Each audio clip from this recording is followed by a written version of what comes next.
Hey everyone, thank you so much for tuning in. Welcome to the Half Hour Podcast. I'm Bryan, the creator of Half Hour. My goal here is simple: to add real value to your day, to help you learn, to help you lead, and to help you level up in your leadership journey. Whether it's a new perspective, a real-world example, or something you can put into practice right away, I hope that what you hear today gives you something you can take back to work and your team. Let's get started. To check out my past episodes, go to itshalfhour.blog/podcast. Be sure to like, subscribe, and share it with your network.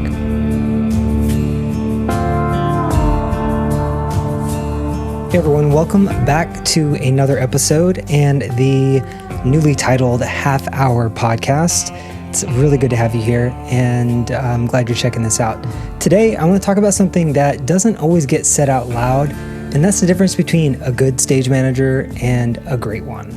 It's not just about clean paperwork or perfect timing. It's about how you lead when no one's watching, how you keep the room steady when things get messy, and how you build the kind of trust that makes a team actually want to work together. So if you've ever wondered what really sets people apart in this field, or how you can keep growing as a leader yourself, you're in the right place, so stick around.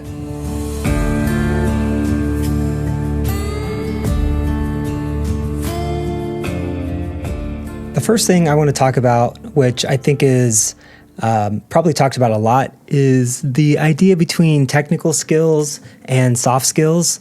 And I've talked about this on my previous episodes before, once or twice or something. And I think when people think about a stage manager, it's technical. It's being good at paperwork. It's being good at calling a show.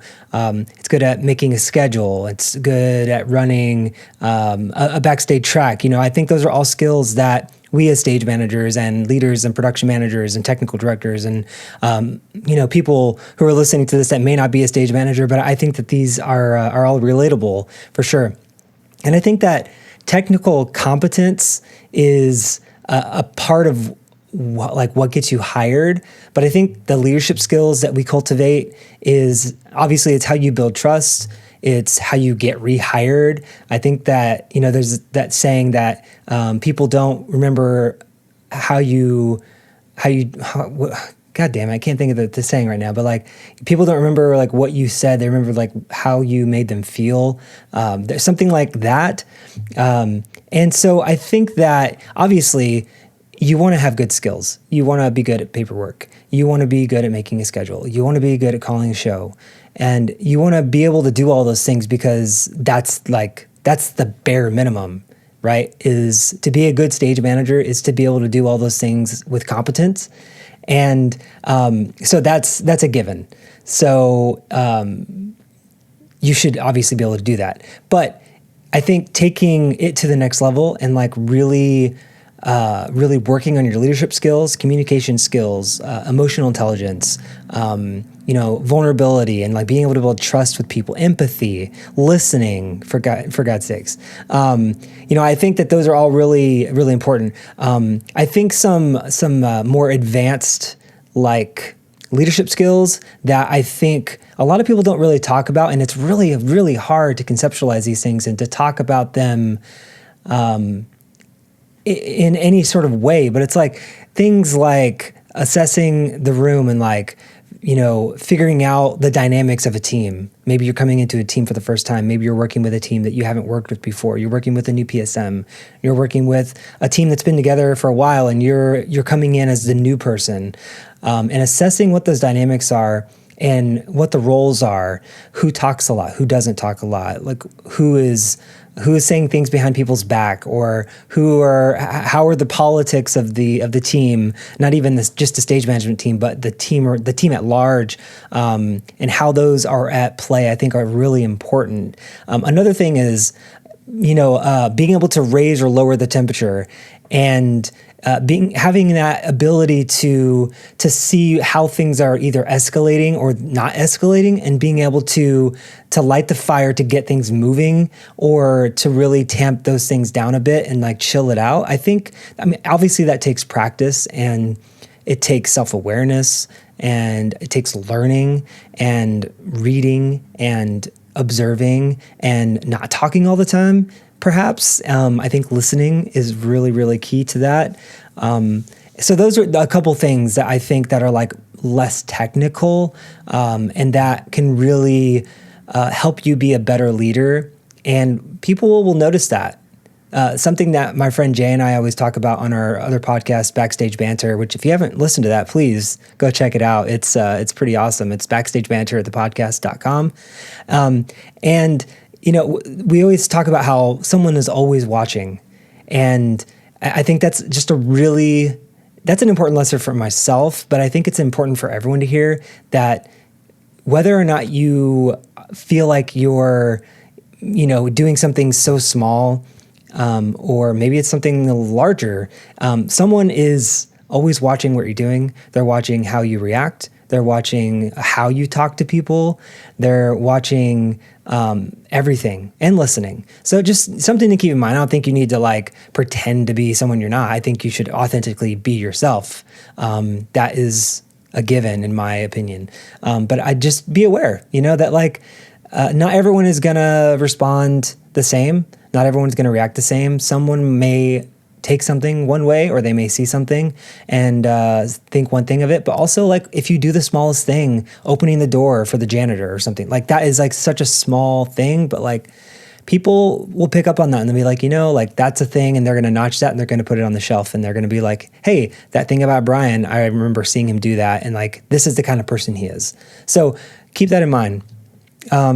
So moving on, the leadership qualities that we put into practice, like I said before, it really elevates us as a stage manager, as a leader, as a fucking human being to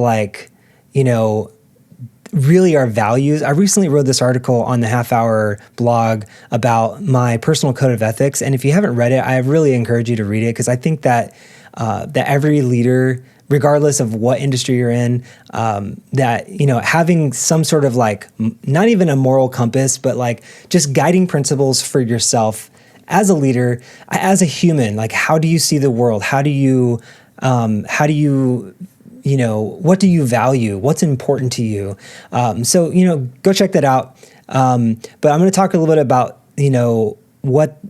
I'm not talking about the values or the ethic stuff here necessarily, but I think that those are part of what leadership qualities kind of can elevate you as a stage manager, as a leader. And one thing is ownership. Fucking own your shit. Seriously, own what you're doing. Take ownership of it. Don't be an asshole about it, but know your shit. Come in the room prepared. Have a good energy. You're setting the tone for the room. If you're in stage management, you're leading the room, you're setting the tone, how people are going to communicate, how people are going to feel, own that and be prepared for it and come in and know how to deal with what that is. Fixing a problem. If you're to blame, taking ownership of that problem. Maybe it's something that you did. Maybe you made a mistake. Owning up to that and say, that was a bad idea and that was not the right way to go. I'm sorry, and not projecting it or not assigning blame to someone else or something else that may or may have not happened. I think that it's really important to be able to take that ownership and to know when to course correct. I think that's really, really strong leadership value. And you're going to make mistakes, you're going to fail, but that's the only way you can learn is to fail. Another really important one is emotional intelligence and your temperament. And I think that this just takes time. And it really, I think, takes a lot of self-awareness. I think this is the work. To be self-aware is to be emotionally intelligent. I think those are sort of synonymous. If I'm wrong, I don't know, leave me a comment and we can talk more about it. But I think that having emotional intelligence really allows you to connect with other people and to know how to respond. Because when you're aware of not only yourself and how you communicate and what you're good at and how you're good at communicating, but when you are good at noticing and picking up on other people, and how they like to communicate and the way that they communicate. I think having that emotional intelligence really helps. Reading the room is just as crucial as being good at technical stuff and like creating a really great like blocking script or something. I think that also great SMs know when to push things. They know when to pause. They know when to adjust. Something that I also explore a lot is the difference between leadership and power and authority. I also wrote an article about this in a half hour a couple years ago now. It might have been a year or so.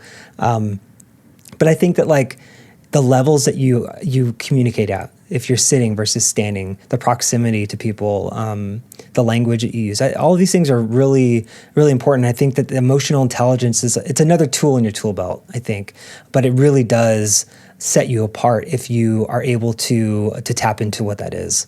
Also, have your team's back. Advocate for your team. Be there for your team. Show up for your team.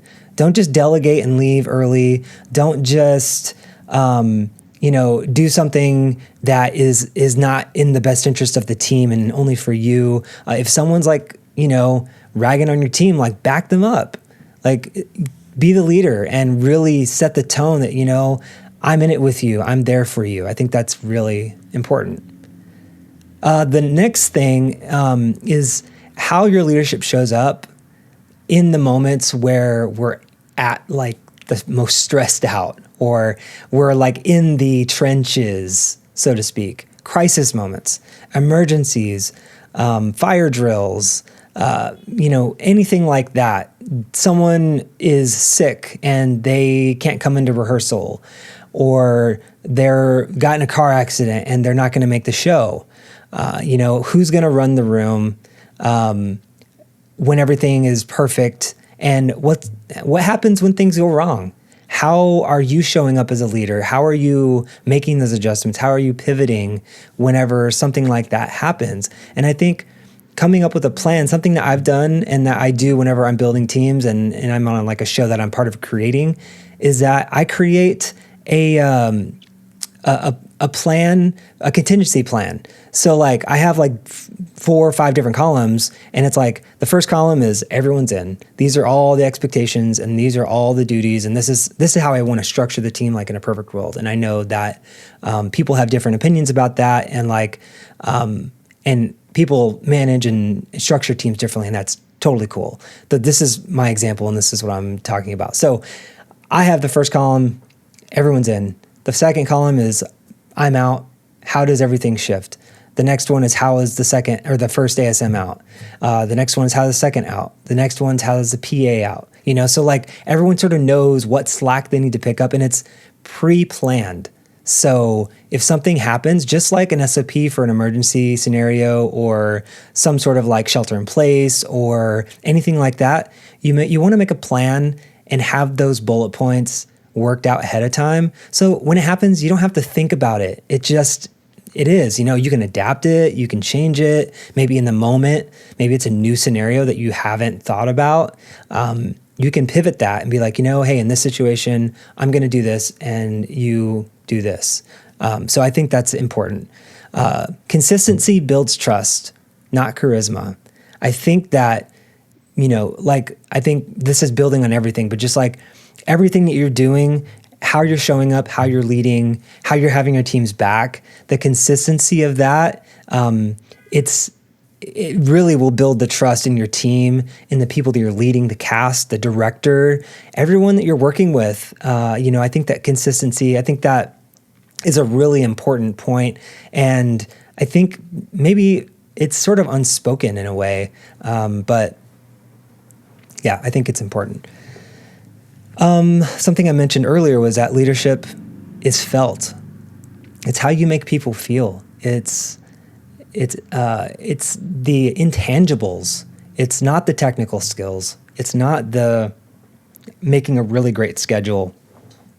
It's all the things that you can't touch, you can't feel, you can't see, it's hard to teach. It's sort of experiential, like those are the things that make a great stage manager. It sets a good stage manager apart from a great one. And there's nothing wrong with being a quote unquote good stage manager. There are a lot of really good stage managers, but I think the ones that like you remember, like think about it, those stage managers that you love to work with, the stage managers that are like, God damn, like I want to be that person, or man, I wish I was good at that way that they gave feedback or that they communicated. It's like that's an abstract thing that it's hard to like really hammer down on that, but try to figure out what those things are. What are your tendencies? What are the things that you're not good at? Where are your blind spots? What's your unconscious bias? There's so many things you can work on. So I hope this was really useful. I just wanted to kind of give a quick little recap, overview, whatever you want to call this, of just like things that I think can help to propel you up a level, and things that you can start to think about and like, how can I shift my perspective, or how can I be curious about this thing, or how can I change my tone, or what language am I using? Just sort of turning the wheels a little bit and thinking about what those things are for you. And everyone has different things. I have totally different things. Some of my really great stage manager friends are really fucking good at a lot of the things that I'm just terrible at, and I watch them and I ask them and I ask questions and I'm like, hey, I want to write this email and I need your help because I feel like the way I'm saying it may not come off great. And yeah, it's good to like ask people and ask for help whenever you feel like in that situation, maybe you're not the greatest at it, or you have someone on your team and you can say, hey, can you help me proofread this email, or can you help me with the rehearsal report because I just feel like it's not going to land right, So I think relying on your team, relying on people that you work with, that know you, that you've worked with before, that you're really close with. So I hope this takes you up to the next level. And until next time, thank you so much for checking this out.